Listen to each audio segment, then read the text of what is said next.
A paz do Senhor, meus irmãos, aqui mais um vídeo para o canal Professor de EBD. Estamos aqui com a Bíblia de Estudo Integrada da Thomas Nelson, casa publicadora, Thomas Nelson na versão NVI. Então vamos estar vendo um pouco como é que usa ela e mostrar que ela é a única Bíblia cronológica que nós temos em português, que realmente coloca os versículos em disposição cronológica. Claro, os versículos possíveis, né? Nem todos os versículos são possíveis, ou tem uma origem definida. Então, onde não tem uma origem definida, ela ficou no local onde a gente encontra nas Bíblias de colocação do cânon normal, né? Que foi estabelecido ali no século III, no século IV, com os pais da igreja. Essa aqui é uma Bíblia que eu tenho desde 2021, então eu já fiz o estudo dela completo. Vocês vão ver que ela está bem, com bastante glossas, né, nas margens e sublinhado. Segundo o Thompson, né, o autor da Bíblia Thompson, de pesquisa, a Bíblia mais importante e a mais valiosa para nós é aquela que está anotada, né?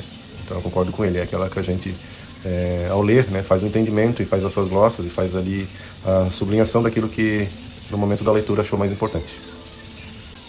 Então essa aqui é uma versão de 2017, né? O autor foi o John R. Kuhlenberg III.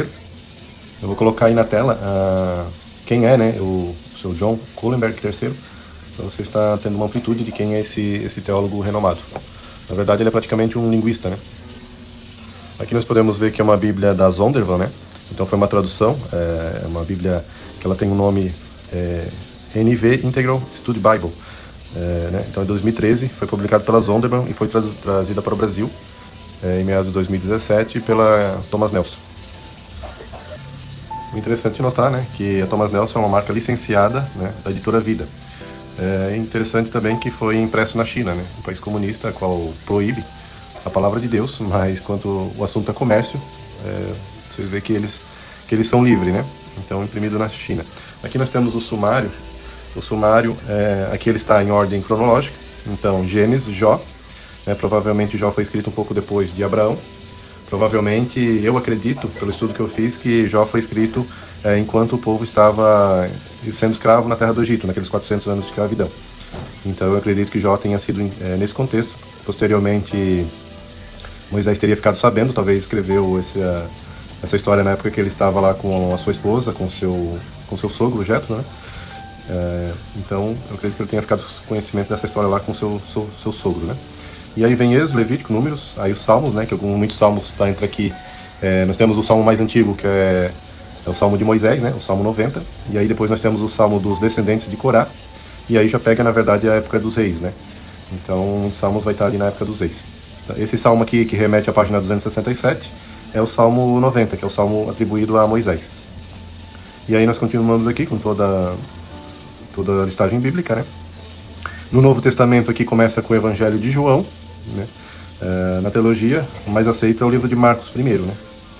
Mas o que acontece? Quando chega no Novo Testamento, as passagens que são iguais ou similares, elas estão uma do lado da outra, né? À disposição dos textos. Então isso é bem interessante. Aqui nós temos a disposição dos livros em ordem alfabética. Então começando por Ageu e terminando em Zacarias, né? Então 1ª e 2ª Coríntios. Engraçado que a numeração era para estar tudo num lugar só, né? Mas eles acabaram colocando pelo C mesmo, né? Quando a numeração é tudo uma listagem só. Mas aqui colocaram em ordem cronológica, no caso, o nome, né? Já para o final da Bíblia, nós temos o índice em ordem convencional, que é a ordem que a gente conhece, né? Pela Bíblia, as Bíblias evangélicas. Os nomes, os apócrifos, né? Como tem na Bíblia católica. Mas tem o normal, né? Então, termina em Apocalipse, né? Começa ali em Apocalipse, de trás para frente. E aí nós temos aqui Malaquias, né? Aqui tem uma interpolação que eu já coloquei, ó. Né? Na verdade, esse versículo vem para cá, esse para cá. É que nem eu falei, né? Pode conter alguns anacronismos aqui, né? Como a gente não tem acesso para estar perguntando para o autor o que aconteceu, mas provavelmente existia alguma dúvida ou alguma questão de conveniência, que vocês vão ver que tem algumas partes, parece que tem um anacronismo, né? Que talvez estaria alterado ali a ordem da parte cronológica. Mas em grande maioria, pelo estudo que eu fiz, tá ok. Então nós temos aqui, aí acabou, né, o índice dos textos bíblicos. Aí o que acontece? Quando está em transparentezinho aqui, ó, quer dizer que ela está fora de ordem cronológica. Ele tem alguma, por exemplo, ó, a página aqui é 66, tá vendo? Mas aqui está o versículo da página 1098. Então alguma coisa que diz aqui que correlaciona com a página 66. Então toda a parte transparentezinha está fora de ordem. Quando está preto assim, escurinho, quer dizer que é em ordem normal. Ela tem ordem normal, mas percebam como ela está toda alterada, ó. Tem bastante versículos em cinza clarinho, isso demonstrando a proeminência cronológica dessa Bíblia, né? Então, ó, percebam que aqui no livro de Números já não tem tanto assim, né? Ó, em Josué aqui pega um trecho que tem bastante mudanças. Ó, e aí os livros de Samuel, que é um livro mais corrido, ó, tá praticamente todo ele em ordem normal, porque aconteceram os fatos, com algumas observâncias aqui, né?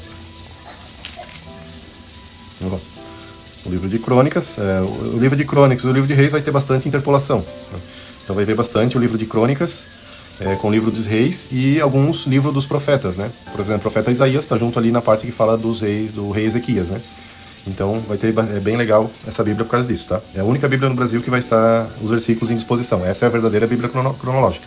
Diferente da Bíblia cronológica CPAD, que ela só tem as observações, né? Ela é uma leitura normal dos versículos, como a Bíblia que a gente conhece, porém ela vai ter em cada página falando de que época que é e pessoas contemporâneas e etc. Aqui nós temos uma linha do tempo, eu abri só aqui pra gente ver, percebam que a Bíblia já está bem marcada. E aqui nós temos essa linha do tempo, né? Ó, percebam que aqui ó, é antes de Cristo e depois de Cristo. Eu peguei bem uma parte interessante para mostrar para vocês. Ó. Então, daqui desse risco para trás, da Bíblia para trás, aqui a gente está falando antes de Cristo. E depois daqui, depois de Cristo, né? Está escrito aqui, ó, Jesus nasce. Então, ano 10, né, da Era Comum.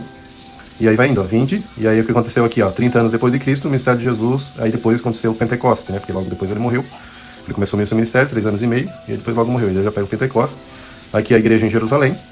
Aqui já Paulo, no ano 50, percebeu que a flechinha está apontando, né? Então esse texto aqui está relacionado ao ano 50, não está relacionado a todo esse período aqui, é só onde está a flechinha, tá vendo? Então está o ano 50.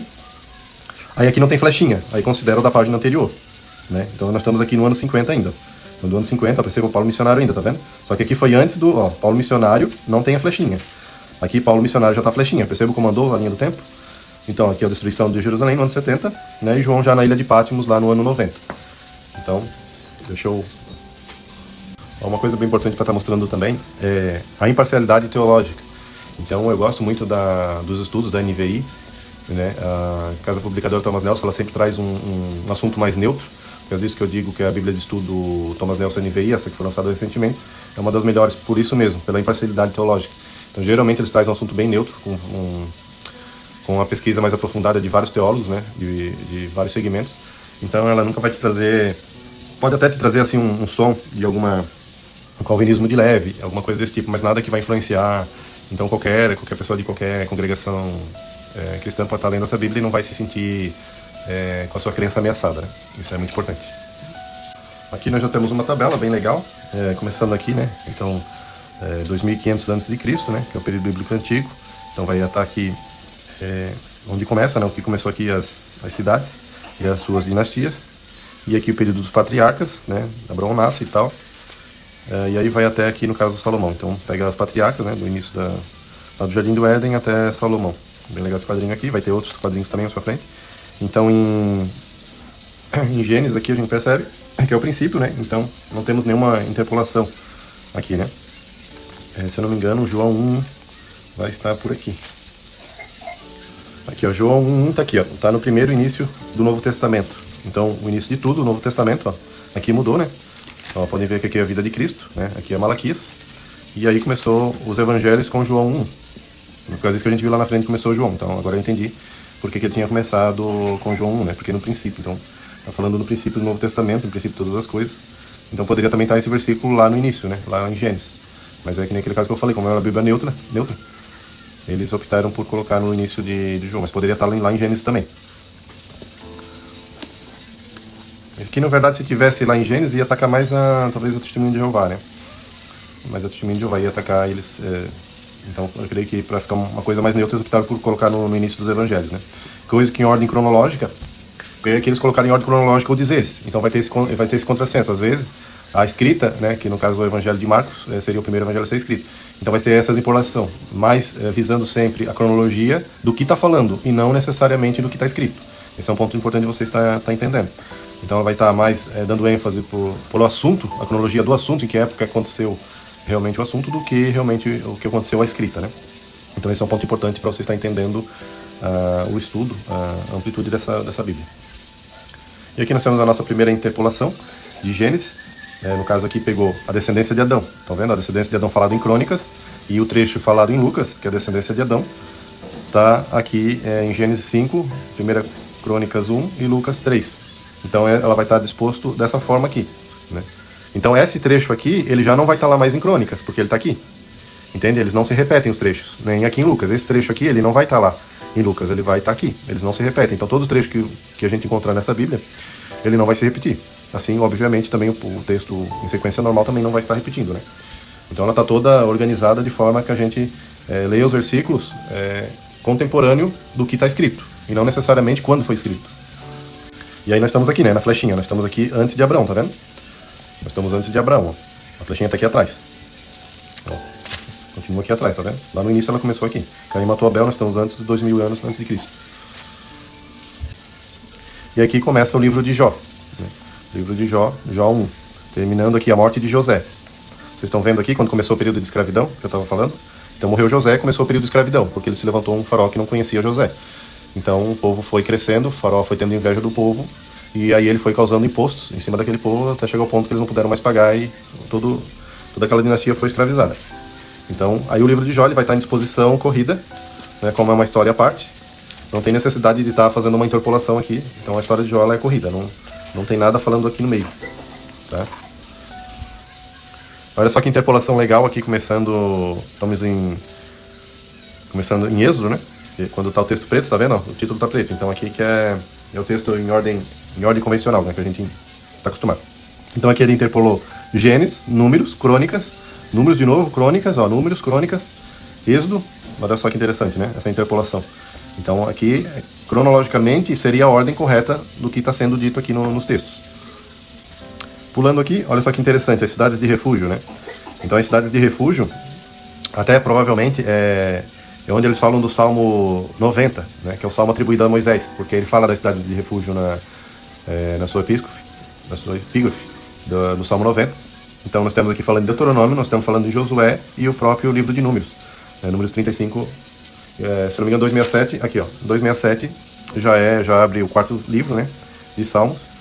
Então Moisés fala isso aqui, ó, né? Tu és o nosso refúgio. É como se fosse um contrassenso entre... Ele está falando de cidade de refúgios, né? Para que precisa de cidade de refúgio? Para os levitas, para quem cometeu algum crime, poder ir para lá. O seu John, né? O Dr. John, ele resolveu colocar o Salmo 90 aqui, que é o salmo mais antigo, atribuído às cidades de refúgio. E olha só que interessante, né? Então nós temos aqui a história de 2 Samuel, nesse capítulo 12, onde o profeta Natan profetiza o pecado de Davi, e o Salmo 51 já está logo aqui em seguida, que é o salmo que ele teria escrito, o salmo de arrependimento, né? Tem misericórdia de mim, ó Deus, né? Então, a gente vê que esse trabalho teológico, cronológico, do Dr. John, é muito importante, né? Fazer as leituras, né? Eu já fiz a leitura completa dessa Bíblia, então realmente muda algum senso que a gente tem, e também a gente vai ver ali que o estudo que a gente consegue fazer é muito mais prático, né? Hoje eu não vejo quem é estudioso da Bíblia não ter uma obra como essa, recomendo ela, tá?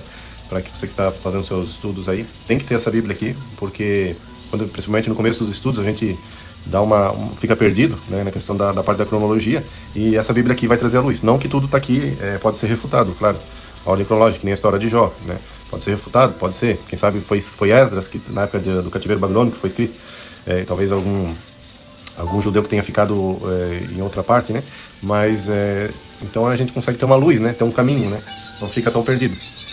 Então aqui nós temos a entrada de um profeta, né? O profeta Amós, ele entrou já aqui, porque ele é contemporâneo do rei Uzias, né? Ou rei Azarias.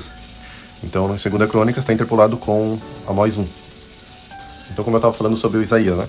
Então, Isaías 1, aqui é a visão de Isaías, né? Então, perceba que a interpolação está feita aqui, ó, com 2 Reis, capítulo 15, que vai falar da época do rei, e também 2 Crônicas 26. Aqui, na verdade, está falando do rei Pecaías já, né? Ó, o reinado de Azarias, rei de Judá, e depois Pecaías. Só que aqui é rei de Israel, né? O reino está dividido. Então é o reino do norte. Aqui já está falando do rei Zacarias. E ó, temos Oséias aqui também, né? Na mesma época aqui de Isaías. Aqui Isaías, na verdade, vai estar... quando ele está falando, né? Apesar que ele começa falando aqui, né? Ele começa falando do reinado do rei Uzias, né? Então é isso realmente que a gente está procurando, está interpolando aqui, né? Então seria na mesma época, né? Lembrando que o profeta Isaías, Ezequias é da tribo de Jessé, né? Então é Judá, é o reino de Judá, e Isaías é contemporâneo do rei Ezequias, não do reino do norte, né? Mas aqui já começa a parte cronológica. Nós estamos aonde? Nós estamos aqui, ó. Aqui ele está falando coisa antes da interpolação, do início dele com o rei Ezequias. Então está entre os anos 80 e 700 anos de Cristo, né? Que aqui vai decrescendo, no caso. Aqui já começa a época do cativeiro babilônico, em 500 a 400 antes de Cristo. Então passou Salomão, Josafá, e aí passou os reis aqui do meio. Estamos mais ou menos nessa época aqui, seria mais ou menos a época 600 antes de Cristo. Mais interpolação aqui de Isaías, então vai falar do capítulo 12 de Isaías. Aí está dizendo aqui, ó, está interpolando já a 2 Reis, 2 Crônicas com Isaías. E olha só que interessante na linha do tempo, ó. Então tá falando aqui que é mais ou menos, olha só como ele tá um risco em cinza. Então seria aqui entre 600, entre 800 e 750 e 700 e 680, mais ou menos nesse período aqui, que é o período que está falando aqui do rei Ezequias. Então aqui já está pegando o período do rei Ezequias, né? Passando para o Novo Testamento, para o vídeo não ficar muito longo, nós temos aqui a passagem de Mateus, Marcos e Lucas, onde fala aqui do cego Bartimeu. O cego Bartimeu seria o mesmo, né, de Lucas, e o mesmo, no caso aqui relata 2 cegos, né? Aqui eu fiz até, se você conseguir ler, até uma breve explicação do que poderia ter acontecido aqui. Então aqui a gente consegue comparar as passagens, né? Isso que é muito legal. A interposição mais legal que eu acho do Novo Testamento é da mulher pecadora, né? A unção em Betânia, ou a unção feita por Maria, irmã de Lázaro e Marta, né? Então ele colocou aqui à disposição as 4 passagens, porque as 4 passagens são parecidas. Então tem uma discussão muito grande se não me engano, é a de Lucas. Teria sido feito a primeira unção, né? E aí essas outras aqui foram a segunda unção. Então, porque a de Lucas é a mais que está um pouco diferente do relato total dessas outras 3. Se a gente analisar aqui, ó, nós temos aqui, ó, todas as palavras sublinhadas de lápis são o que repete nas outras, tá vendo? Uma vai repetir com a outra, então a gente colocou. Então todo esse trecho aqui, ó, não tem nenhuma repetição, né? Então seria um acréscimo de Lucas, ou seria acréscimo de detalhes, né? Ou seria o mesmo, né? Porque é muita coincidência, né? Tem bastante coincidência, né? Aqui o alabastro de perfume, ungiu seus pés, fala de Simão também na outra passagem. Simão fala em Marcos, né? Então aqui é uma passagem bem legal pra gente estar fazendo a interpolação, senão você teria que ter 4 Bíblias para estar fazendo isso aí. Então esse trabalho aqui você já economiza um tempo, né? E economiza também abrir Bíblias, né? Aqui já tem tudo uma do lado da outra e é muito mais fácil de estar fazendo a comunicação entre elas. Olha só que interpolação bacana também, que está falando de Lucas, né? E está falando aqui também a interpolação em Atos. Aqui também, ó. A ascensão de Cristo, falada em Lucas, em Marcos e também em Atos, né? Então olha só que interpolação bacana. Então esse aqui em Atos ele já não vai ter mais lá, porque ele já foi colocado aqui.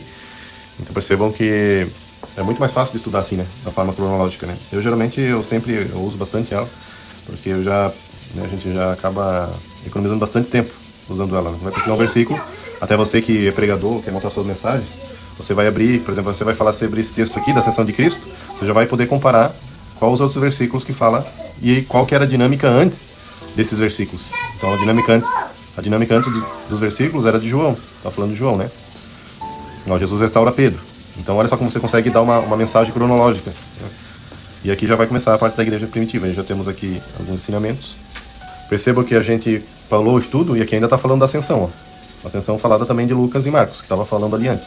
E aí já logo a escolha de Matias, né? Então aqui Judas já teria cometido suicídio. Olha só que interessante, nós temos aqui 1 Tessalonicenses interpolado com Atos. É a mesma coisa entre 1 e 2 Timóteo, nós temos Tito. Então olha só como muda a ideia e a forma de estudo, né? Então você estudar uma Bíblia dessa, vai te abrir muito mais a visão e não vai te deixar perdido. Então assim, ó, é uma obra pouco conhecida, tem alguns vídeos na internet. O que me decidiu fazer esse vídeo, para estar divulgando essa obra, foi o vídeo do irmão, né? Eu vou colocar aí na tela, eu chamo de irmão, mas na verdade ele se identifica como agnóstico, ateu. Isso não, eu acompanho ele, né? Eu gosto do estudo que ele traz. Porém ele acredita no Jesus histórico, né? Mas não seria uma invenção, né? Toda essa doutrina de religião seria uma invenção. O cristão ele tem que aprender a lidar com esses outros tipos de pensamentos e aceitar também esses outros tipos de pensamento para que ele possa crescer em seu meio, né? A gente não pode ficar num campo fechado achando que a nossa verdade é uma verdade absoluta e não dá oportunidade para ser contrariado, porque na contradição é que a gente cresce. Quem que nos ensina isso? Os pais da igreja, Orígenes, Tertuliano, Justino Marte, todos esses eles fizeram obras acadêmicas contra as heresias, né? Então a teologia dele se desenvolveu em cima das críticas. Então quanto mais a gente for criticado, quanto mais a gente for claro, uma crítica construtiva, não com ofensa, mas uma crítica que vai nos fazer pensar melhor naquilo que a gente acredita. A gente vai ter uma fundamentação mais sólida, porque a gente vai buscar informação, né? Então, eu sempre assisto, né, vídeos dele, e às vezes eu estou assistindo vídeos também, já assisti do Fábio Sabino, já assisti do ateu, esqueci o nome dele lá, o Teologando, eu coloco ele na tela depois. Então, para quê? Para a gente ser confrontado. O cristão, ele precisa ser confrontado, assim como foi os pais da igreja, assim como foi Jesus confrontado, assim como foi os apóstolos confrontados. Porque é isso que vai fazer o crescimento na fé, né? Tanto é que a carta aos Gálatas é uma refutação, né? Paulo faz uma refutação, né, de alguns anticristos que tinha na época. Então, a gente precisa ser confrontado para que nossas ideias fiquem mais sólidas, mais firmes, que a gente não seja um cristão só na... É importante ser... Só que a gente precisa manejar bem a palavra, né? Como o apóstolo Paulo falou. Então, uma obra dessa aqui vai fazer você não falar besteira. A gente não pode estar acreditando ainda, por exemplo, em ideias bobas, como Maria Madalena era prostituta. A gente não pode estar nesse nível ainda, né? Então, o cristão ele tem que buscar o aprendizado da palavra cada vez mais. Isso começa desde o ensinamento bíblico, passando pelos pais da igreja e entrando também na teologia moderna. Então, já para deixar explicado, que às vezes a pessoa quer comprar isso aqui só por causa do livro de Apocalipse, ele não vai trazer o estudo cronológico dos acontecimentos de Apocalipse. Por quê? Porque Apocalipse é uma visão. E Apocalipse está muito relacionado com o tipo de forma que a pessoa crê. Se ela é dispensacionalista, se ela é aliancista, se ela é pós-milenista, pré-milenista, pré-tribulacionista, pós-tribulacionista, né? Então, não tem como fazer um artigo cronológico de Apocalipse. Vai depender da forma que é crença, porque tudo que ele vai colocar aqui seria para neutra, não teria como ela fazer essa interpolação aqui de Apocalipse. Então, do começo até o final, o Apocalipse é contínuo, ok? Aí no final de Apocalipse aqui, nós temos aqui uma tabela de pesos e medidas, e aí já começa daí o índice de textos bíblicos. Então é isso aí, tá? É uma Bíblia que eu recomendo muito. Eu não vejo fazer um estudo dela sem ter ela. Deixa eu só fazer uma correção, quase que eu ia esquecendo. A interpolação, que eu falo quando não tem um versículo, quando ele é um versículo isolado, tá? Por exemplo, que nem eu falei, que eu mostrei lá no início, né? No caso ali do Gênesis. Porém, quando é passagens, ela faz uma interpolação dupla, porque aqui nós estamos falando, nós estamos aqui na verdade em Lucas, né? E aí ele entrou, seria a primeira, porque ela trouxe duas visões, vocês lembram que eu falei das duas visões? Nós temos as visões que Lucas seria na frente, eu tinha mostrado essa aqui antes, né? Aí eu lembrei que eu tinha um estudo na primeira, então... Se foi a primeira unção em Lucas, então ele trouxe já aqui qual foi a primeira unção, na ordem cronológica, não da escrita, lembrem disso, não esquece quem escreveu, a ordem cronológica do que está escrito. Então, talvez a primeira unção, e essas aqui seria talvez a mesma, aconteceu tudo aqui, por exemplo, né? Todos eles estariam na narração da primeira unção de Cristo. E aqui seria a segunda, no caso, Lucas não estaria aqui, tá vendo? Percebam aqui, ó, essa aqui estaria, essa aqui estaria, essa aqui estaria, essa aqui está em cinza claro, não estaria aqui, na segunda. Seria só o relato do início, que daí, no caso, só Lucas relataria, mas pode ser que também seria Mateus, Marcos e João. Então perceba como a própria estrutura do Dr. John, ele trouxe a primeira unção em Lucas, aqui antes da parábola do semeador, deixa eu ver se eu consigo ver aqui que parte da história que nós estamos. A cidade repousa aos cansados. João estava na prisão, então João estava na prisão, e logo depois, ou talvez momentaneamente, Jesus é ungido pela pecadora no relato de Lucas.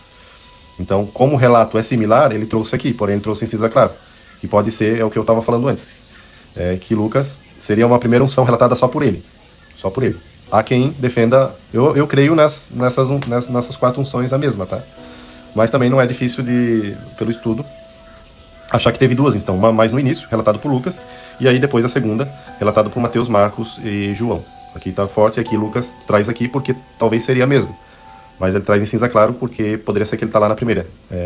E significando duas unções. Não sei se ficou claro aí com as minhas palavras, mas eu acho que aqui no texto dá para ver. Olha só o tanto que passou aqui de história. Deixa eu ver em que época nós estamos. Aqui nós estamos em cima do 30. Em cima do 30. E aqui nós estamos antes do 30, tá vendo? Porque Jesus nasceu entre 5 e 6 antes de Cristo, na verdade, né? A data ficou desarmoniosa ali, mas na verdade ele nasceu antes, né? Antes da nossa era. Então tá aqui o X aqui. Então passou tudo isso aqui de histórias e aqui nós estamos no ano 30. Ok, pessoal? Então percebam, olha só que interessante, né? Então ela trouxe essa combinação. Por quê? Porque é uma combinação duvidosa. Então quando a combinação é duvidosa, ele traz mesmo repetindo. No caso, se ele veio Lucas aqui, ele não era para estar aqui. Mas como ele traz esse estudo, né? Isso é interessante, achei interessante. Ok? Se você quiser perguntar alguma coisa, pode perguntar aí nos comentários. A gente terá o prazer de estar colocando aí para vocês. Aí se vocês quiserem, eu tenho um estudo aqui, né? Percebam aqui que eu coloquei a numeração, tá vendo? Ó, onde tem um, repete. Onde tem um em Lucas, repete em Mateus. Aqui não tem um, então não repetiu. Aqui não tem um, aqui tem, ó. Então é a mesma passagem, tá vendo? Se você já quiser ter estudinho, bater um print, deixa eu aproximar aqui pra... Se você quiser colocar um print, ó. É um adianto. Vamos ver se foca. Focou. Aí, beleza? Então tem tudo aqui, ó. 5, 6, 8, ó. 8, 8, 8, 8. E aqui já não tem 8. Então não repetiu. 3. O 3 acho que tá em todas, né? 3, 3, 3. Aqui não tem o 3. Vamos ver se o 2 tá em todas. 2, 2, 2. Não trouxe o 2 aqui. 1, né? 1. Se eu não me engano, tem algum número aqui que repete em todas. Eu não tô conseguindo o 5. 5, 5, 5 e 5. Fechou. Que é o perfume, né? O 5 tá em todas. Então aí já tem um breve estudo, né? Um breve estudo aí pra gente estar sabendo mais sobre essa passagem. Ok, pessoal? Então Deus abençoe todos. Fiquem todos com Deus. Até a próxima. O que me fez fazer esse vídeo, né? Foi o vídeo do professor Jonatas Matias, no qual ele é um agnóstico ateu, mas tem bastante estudos bacanas ali pra gente tá acompanhando ele. Ele fala aqui no vídeo que não desconhece Bíblia cronológica. Até ele fala, engraçado, que ele fala, seria interessante se alguém fizesse, né? Mas já fizeram. Né? Então esse vídeo é em resposta ao professor. Tem uma indicação de Bíblia organizada cronologicamente, mas eu não conheço nenhuma Bíblia que seja organizada com os textos de forma cronológica. Seria interessante essa ideia. Por exemplo, no Novo Testamento. As Bíblias sempre são organizadas com o Evangelho de Mateus, Marcos, Lucas, João, Atos, aí começa a carta de Paulo aos Romanos e vai dando sequência. Não é ordem cronológica desses textos foram desenvolvidos. Se a gente tivesse um Novo Testamento em ordem cronológica, o primeiro documento do Novo Testamento seria a primeira carta de Paulo aos Tessalonicenses, porque ela foi o primeiro escrito. Também no Antigo Testamento, daria pra ver, seria uma ordem bem diferente, seria colocada ali. O livro de Daniel seria o último livro do Antigo Testamento, porque Daniel foi desenvolvido no final, metade do século II antes era comum também. É uma ideia curiosa, quem sabe um dia alguém faça essa ideia, mas não tem conhecimento de nenhuma Bíblia que tenha sido desenvolvida dessa forma já.